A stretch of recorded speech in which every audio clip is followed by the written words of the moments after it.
बोलिए शिव शंकर भगवान की जय। प्रिय भक्तों, श्री शिव महापुराण के वायवीय संहिता उत्तरखंड की अगली कथा है आवरण पूजा की विस्तृत विधि तथा उक्त विधि से पूजन की महिमा का वर्णन।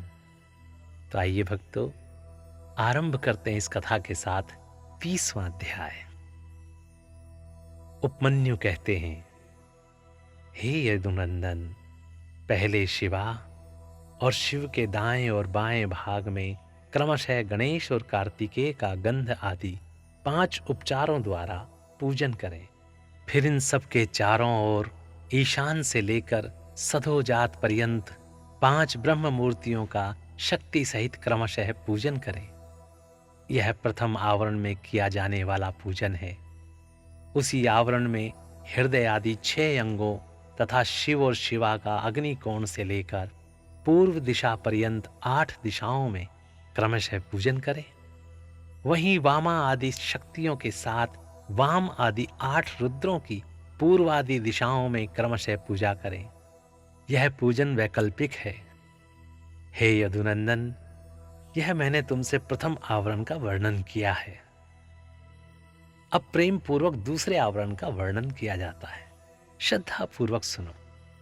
पूर्व दिशा वाले दल में अनंत का और उसके वाम भाग में उसकी शक्ति का पूजन करें। दक्षिण दिशा वाले दल में शक्ति सहित सूक्ष्म देवी की पूजा करें।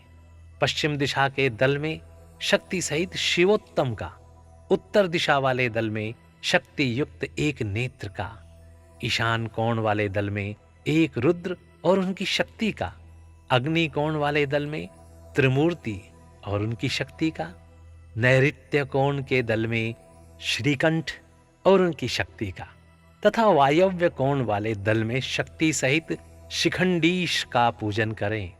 समस्त चक्रवर्तियों की भी द्वितीय आवरण में ही पूजा करनी चाहिए। तृतीय आवरण में शक्तियों सहित अष्टमूर्तियों का पूर्वादि 8 दिशाओं में क्रमशः पूजन करें। भव, शर्व, ईशान, रुद्र, पशुपति, उग्र, भीम और महादेव, ये क्रमशः 8 मूर्तियां हैं।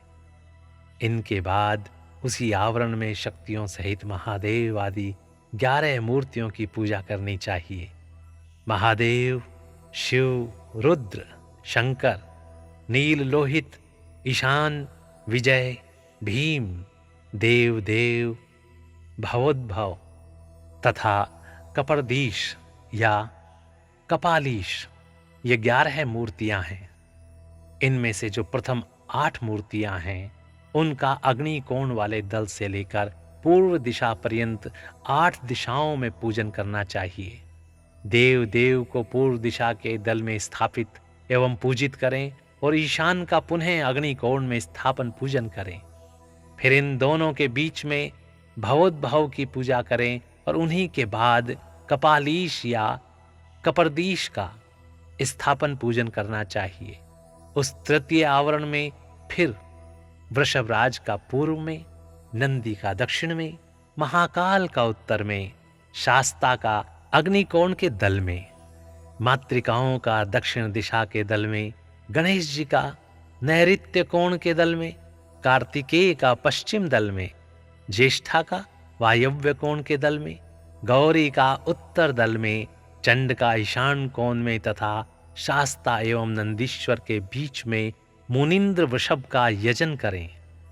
महाकाल के उत्तर भाग में पिंगला का, शास्ता और मातृका के बीच में भृंगीश्वर का, मातृकाओं तथा गणेश जी के बीच में वीरभद्र का, स्कंद और गणेश जी के बीच में सरस्वती देवी का, ज्येष्ठा और कार्तिकेय के बीच में शिव चरणों की अर्चना करने वाली श्रीदेवी का, ज्येष्ठा और गणांबा गौरी के बीच में महामोटी की पूजा करें। गणांबा और चंड के बीच में दुर्गा देवी की पूजा करें। इसी आवरण में पुनः शिव के अनुचर वर्ग की पूजा करें। इस अनुचर वर्ग में रुद्रगण, प्रमथगण और भूतगण आते हैं। इन सब के विविध रूप हैं और ये सब के सब अपनी शक्तियों के साथ हैं। इनके बाद एकाग्रचित हो शिवा के सखी वर्ग का भी ध्यान एवं पूजन करना चाहिए। इस प्रकार तृतीय आवरण के देवताओं का विस्तार पूर्वक पूजन हो जाने पर उसके बाह्य भाग में चतुर्थ आवरण का चिंतन एवं पूजन करें। पूर्व दल में सूर्य का, दक्षिण दल में चतुर्मुख ब्रह्मा का, पश्चिम दल में रुद्र का और उत्तर दिशा के दल में भगवान विष्णु का पूजन करें। इन चारों देवताओं के भी पृथक पृथक आवरण हैं। इनके प्रथम आवरण में छहों अंगों तथा दीप्ता आदि शक्तियों की पूजा करनी चाहिए। दीप्ता, सूक्ष्मा, जया, भद्रा, विभूति, विमला, अमोघा और विधुता इनकी क्रमशः पूर्व आदि 8 दिशाओं में स्थिति है। द्वितीय आवरण में पूर्व से लेकर उत्तर तक क्रमशः 4 मूर्तियों की और उनके बाद उनकी शक्तियों की पूजा करें। आदित्य, भास्कर, भानु और रवि ये 4 मूर्तियां क्रमशः पूर्व आदि चारों दिशाओं में पूजनीय हैं। तत्पश्चात अर्घ, ब्रह्मा, रुद्र तथा विष्णु ये 4 मूर्तियां भी पूर्व आदि दिशाओं में पूजनीय हैं। पूर्व दिशा में विस्तरा, दक्षिण दिशा में सुतरा, पश्चिम दिशा में बोधनी और उत्तर दिशा में आप्यायिनी की पूजा करें। ईशान कोण में उषा की, अग्नि कोण में प्रभा की, नैऋत्य कोण में प्राज्ञा की और वायव्य कोण में संध्या की पूजा करें। इस तरह द्वितीय आवरण में इन सब की स्थापना करके विधिवत पूजा करनी चाहिए।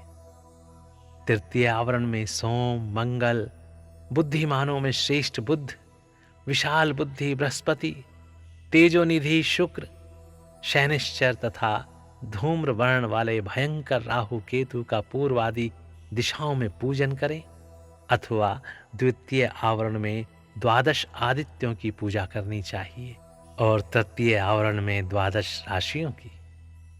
उसके बाह्य भाग में 7 गणों की सब और पूजा करनी चाहिए।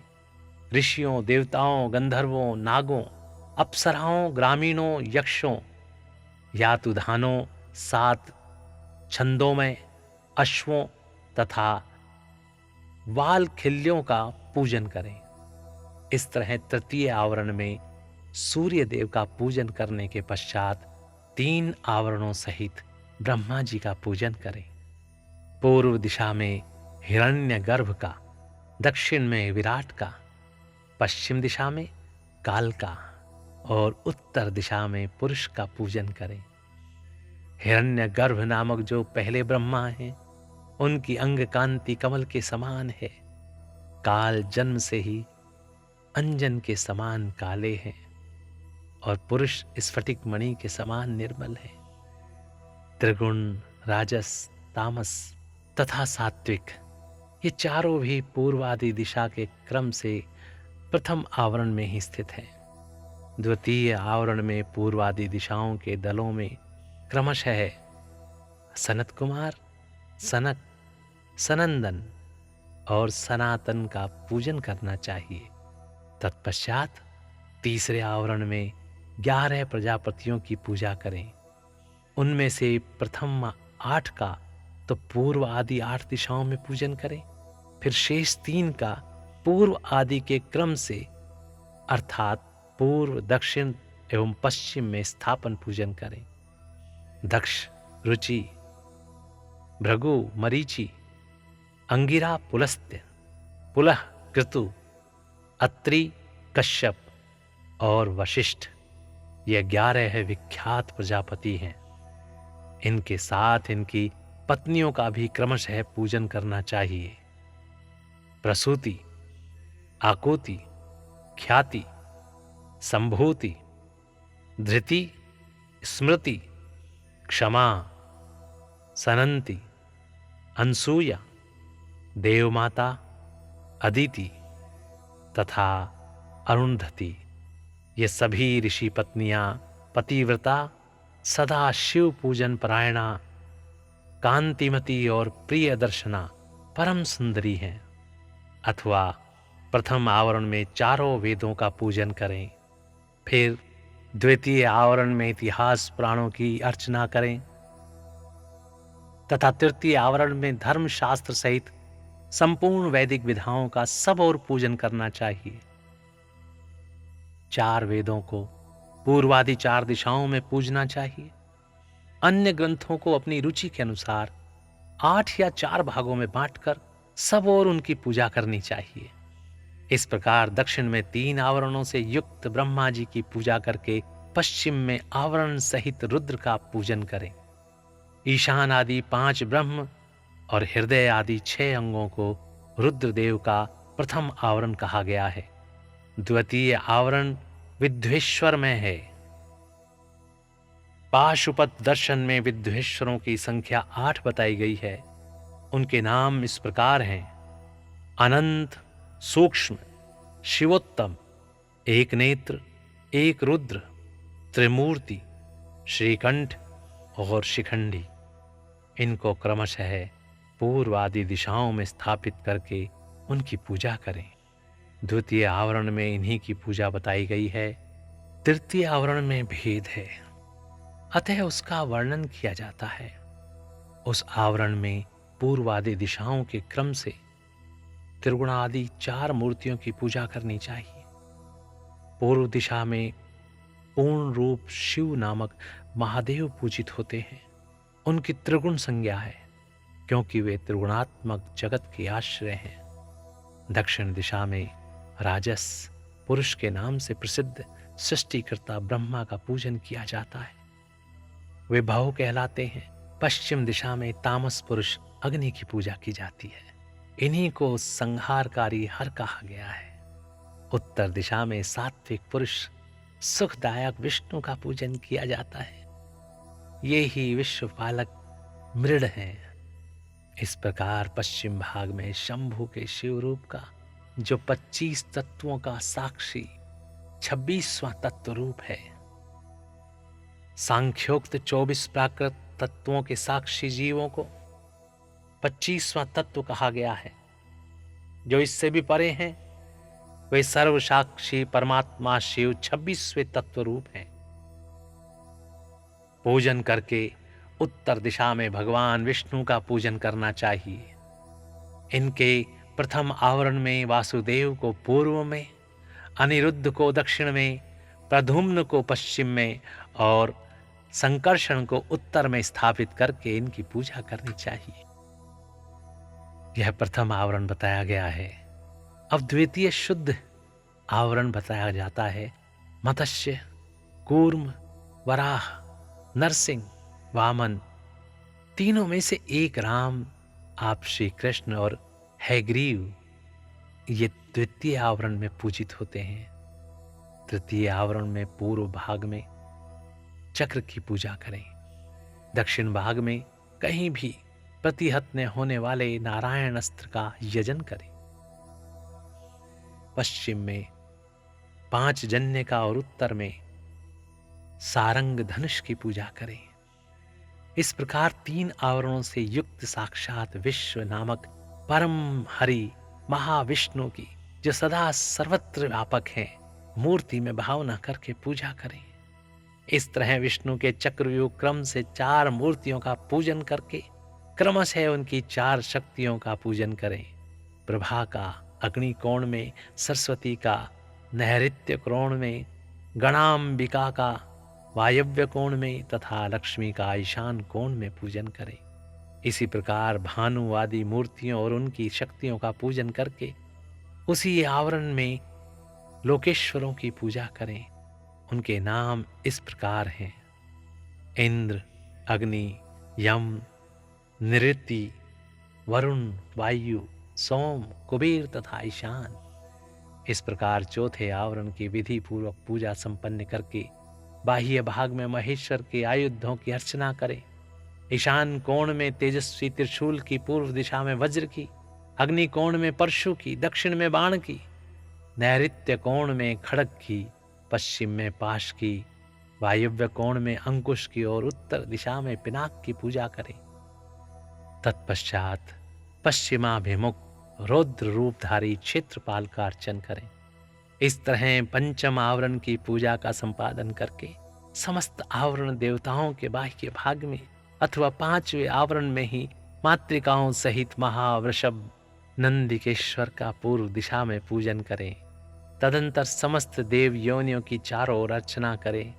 इसके सिवा जो आकाश में विचरने वाले ऋषि, सिद्ध, दैत्य, यक्ष, राक्षस, अनंत आदि नागराज उन नागेश्वरों के कुल में उत्पन्न हुए, अन्य नाग, डाकिनी, भूत, बेताल, प्रेत और भैरवों के नायक, नाना योनियों में उत्पन्न हुए अन्य पातालवासी जीव, नदी, समुद्र, पर्वत, वन, सरोवर, पशु, पक्षी, वृक्ष, कीट आदि क्षुद्र योनि के जीव, मनुष्य, नाना प्रकार के आकार वाले मृग, क्षुद्र जंतु, ब्रह्मांड के भीतर के लोक, कोटि कोटि ब्रह्मांड, ब्रह्मांड के बाहर के असंख्य भुवन और उनके अधीश्वर तथा दसों दिशाओं में स्थित ब्रह्मांड के आधारभूत रुद्र हैं, और गुणजनित, मायाजनित, शक्तिजनित तथा उससे भी परे जो कुछ भी शब्द वाच्य